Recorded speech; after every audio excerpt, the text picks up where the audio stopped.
রাত পোহালেই তপন ব্লকের আজমাতপুর গ্রাম পঞ্চায়েতের নির্শানীর 7.5 হাত সড়ক কালী মাতার পুজো। তার আগে প্রস্তুতি তুঙ্গে উঠেছে। তপনের কালী পুজোগুলির মধ্যে ঐতিহ্যবাহী নির্শানী সড়ক কালীর পুজো। একসময় নির্শানী এলাকায় প্রায় প্রতিদিনই চুরি ছিনতাই ও পথ দুর্ঘটনা লেগে থাকতো।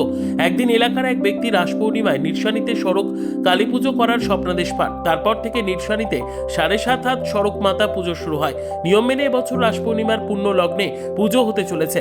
তার আগে পুজো ঘিরে এলাকায় প্রস্তুতি তুঙ্গে উঠেছে। প্রতিমার রং থেকে শুরু করে সাজিয়ে তোলা হচ্ছে মন্দির। ইতিমধ্যেই ভোগ সহ বিভিন্ন দোকানপাট বসতে শুরু করেছে।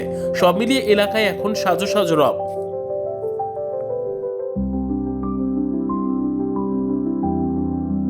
আমাদের এটা তো প্রতি রাস পূর্ণিমায় এটা পুজো হয়। আর প্রস্তুতি বলতে এবার আমাদের প্রস্তুতিটা একটু ওই বৃষ্টির জন্যে একটু ইয়ে হয়ে গেল। তাছাড়া এমনি সবই ঠিক আছে। আমাদের ভোর থেকে চণ্ডীপাঠ শুরু হবে। ভোরবেলা চণ্ডীপাঠ পূজা, তারপরে রাত্রেবেলা মায়ের পুজো, তারপরে বলিদান, এসব। দোকানপাট কেমন বসেছে? দোকানপাট এবার ভালো, এবার অনেক দোকানপাট। হ্যাঁ, ওই আমাদের এখানে তো প্রচুর দোকান হয়। প্রস্তুতি কেমন রয়েছে? প্রস্তুতি ভালো, আমাদের এখানে সবসময় প্রস্তুতি ভালোই থাকে। আর আমরা এখানে হিন্দু মুসলমান বলে কিছু নাই, আমরা সবাই মিলে এই পুজোটায় অংশগ্রহণ করে।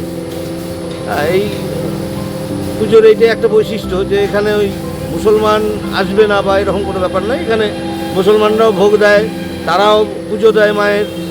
হ্যাঁ, এখানকার আমাদের কমিটিতে অনেক কয়েকজনই মুসলমান আছে যারা অঙ্গাঙ্গিভাবে আমাদের সঙ্গে খুব কোঅপারেট করে।